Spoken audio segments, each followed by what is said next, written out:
नमस्कार, मैं advocate Ankita Chatterjee book of Indian law के यूट्यूब चैनल पर आपका स्वागत करती हूँ।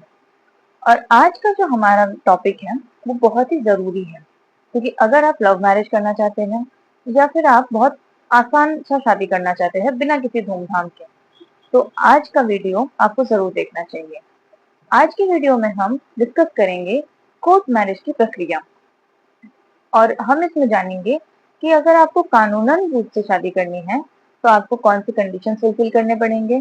इसका पूरा प्रोसेस स्टेप बाय स्टेप हम डिस्कस करेंगे। साथ ही में इसको पूरे प्रोसेस को फॉलो करने में कितना टाइम लग जाता है, कितना खर्चा हो जाता है, हम ये जानेंगे। और साथ ही में जानेंगे कि आपको कौन कौन सी बातों का बहुत अच्छे से ध्यान रखना है। तो चलिए शुरू करते हैं और समझते हैं कि कानूनन शादी करने का क्या प्रक्रिया है बहुत सरल भाषा में। तो जो हमारा कोर्ट मैरिज है वो एक सेंट्रल लेजिस्लेशन द्वारा गवर्न होता है, जिसका नाम है द स्पेशल मैरिज एक्ट। अब काफी लोगों को ये डाउट रहता है कि जो स्पेशल मैरिज एक्ट है वो दो अलग अलग रिलीजन के लोग जब शादी करना चाहते हैं सिर्फ उनके लिए है, पर ऐसा बिल्कुल नहीं है। अगर दो सेम रिलीजन के लोग कोर्ट मैरिज करना चाहते हैं तो स्पेशल मैरिज एक्ट उन पर भी गवर्न होता है। स्पेशल मैरिज एक्ट हर पर्सन पे लागू होता है irrespective of their religion.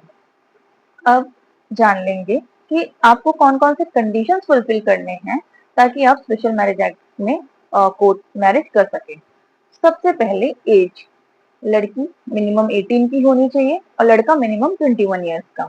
Next, दोनों के में से किसी का भी स्पाउस लिविंग नहीं होना चाहिए, यानी कि अगर दोनों में से किसी की भी पहले शादी हो चुकी है तो अगर उनके पहले जो स्पाउस है या तो उनकी डेथ हो गई हो तो उनका डेथ सर्टिफिकेट आपको जमा करना पड़ेगा, या अगर आपका उनसे डिवोर्स हो गया है तो डिवोर्स की डिग्री की कॉपी आपको सबमिट करनी पड़ेगी। उसके बाद दोनों में वैलिड कंसेंट देने की कैपेसिटी हो, यानी कि अगर आप शादी कर रहे हैं तो आपसी रजामंदी से कर रहे हैं, ये कंसेंट आप में देने की मेंटल कैपेसिटी होनी चाहिए। एंड फोर्थ, आप प्रोहिबिटेड रिलेशनशिप में नहीं होनी चाहिए। अब ये प्रोहिबिटेड रिलेशनशिप मतलब ये एक्ट कुछ रिलेशनशिप की बात करता है जिसमें शादी असामाजिक माना जाता है। अगर लड़का है तो मदर से, मदर की मदर, फादर की मदर, ग्रैंडफादर की मदर, ऐसे कुछ रिश्ते हैं जिनको प्रोहिबिटेड रिलेशनशिप में रखा गया है लड़कों के लिए। और अगर लड़की है तो मदर के फादर या फादर के फादर, ऐसे। अनटिल एंड अनलेस आपका कस्टम आपको अलाउ करता है ऐसा करने में, कोई भी प्रोहिबिटेड रिलेशनशिप जो इस एक्ट में डिफाइन किया गया है, अगर आपका कस्टम अलाउ करता है कि आप उस रिश्ते में भी शादी कर सकते हैं तो आप कर सकते हैं फिर। अब हम जानेंगे कि इसका प्रोसेस क्या है। तो अगर आप ये सारे कंडीशंस फुलफिल कर रहे हैं तो सबसे पहले आपको सेक्शन 5 ऑफ दिस एक्ट एक नोटिस देना पड़ेगा मैरिज ऑफिसर को, जिसको कहते हैं नोटिस टू इंटेंडेंट मैरिज, यानी कि पार्टीज इसमें अपना इंटेंशन दर्शाती है कि उन्हें एक दूसरे से शादी करनी है, और ये नोटिस ये देंगे मैरिज ऑफिसर को। अब ये मैरिज ऑफिसर आपको मिलेंगे कहाँ? तो जो मैरिज ऑफिसर होते हैं इनको स्टेट गवर्नमेंट द्वारा अपॉइंट किया जाता है। यह हर डिस्ट्रिक्ट में होते हैं। आपको आपके नजदीकी मैरिज ऑफिसर रजिस्ट्रार ऑफिस में मिल जाएंगे या फिर कलेक्टर ऑफिस में आप जाके पता कर सकते हैं।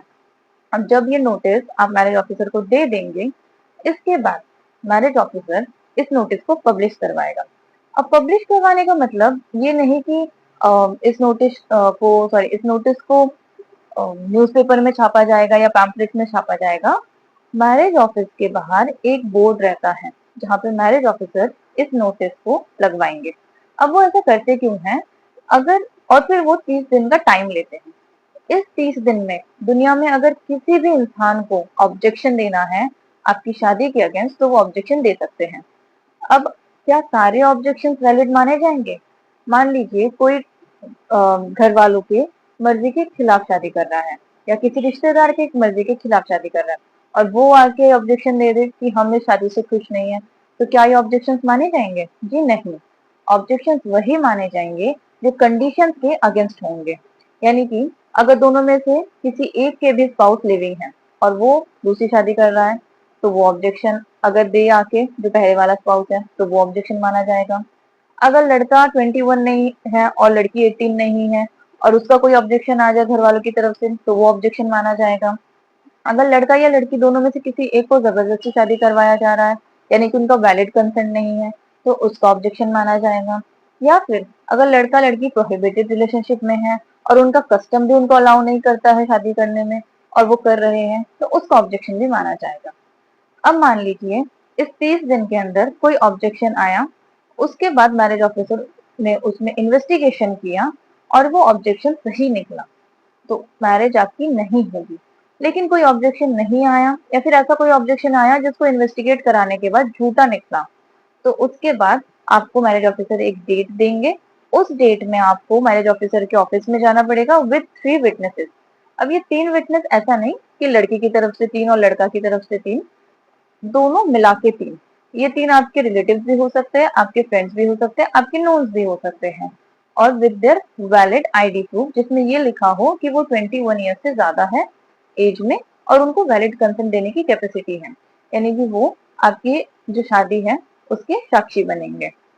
अब उसके बाद जब ये पूरा प्रोसेस हो जाएगा तो आपकी शादी करवा दी जाएगी लीगली, और उसके बाद आपको एक मैरिज सर्टिफिकेट दिया जाएगा मैरिज ऑफिसर की तरफ से। और इस मैरिज सर्टिफिकेट में आपके साइन होंगे, मैरिज ऑफिसर के साइन होंगे और आपके तीनों विटनेसेस के साइन होंगे। अब आपने प्रोसेस जान लिया, तो जान लेते हैं कि इसमें कितना खर्चा लगता है और कितना टाइम लगता है। तो यूजुअली इस प्रोसेस को होने में 1 से 2 महीने तक का टाइम लग जाता है, क्योंकि आप पहले नोटिस देंगे, फिर मैरिज ऑफिसर 30 दिन तक उसको पब्लिश करवाएगा, फिर एक डेट देगा, तो आप 1 से 2 महीने तक का टाइम लेकर चल सकते हैं। और इसमें खर्चा यूजुअली अप्रोक्सीमेटली 1000 रुपीज तक पड़ जाता है। अगर आप किसी एजेंट द्वारा अपना प्रोसेस करवा रहे हैं या आप एडवोकेट की हेल्प लेते हैं, तो आपको उनकी फीस अलग से देनी पड़ती है। अब हम बात करेंगे कुछ इंपॉर्टेंट पॉइंट्स के बारे में जो आपको याद रखना है। आपको अपने सारे डॉक्यूमेंट्स बहुत अच्छे से सबमिट करने हैं, अपने और अपने पार्टनर दोनों के। साथ ही में अपने जो आप विटनेसेस लेके जाएंगे उनके भी आपको वैलिड डॉक्यूमेंट प्रूफ देने पड़ेंगे। और अगर आप इस प्रोसेस को खुद से करना चाहते हैं तो आप मैरिज ऑफिसर के ऑफिस में जा सकते हैं, वहां पर पता कर सकते हैं। और अगर आप चाहते हैं इस प्रोसेस को एकदम स्मूथली करना, तो आप किसी एडवोकेट या लीगल रिप्रेजेंटेटिव की हेल्प भी ले सकते हैं। आई होप आपको आज का वीडियो इन्फॉर्मेटिव लगा होगा। Thank you. जय हिंद।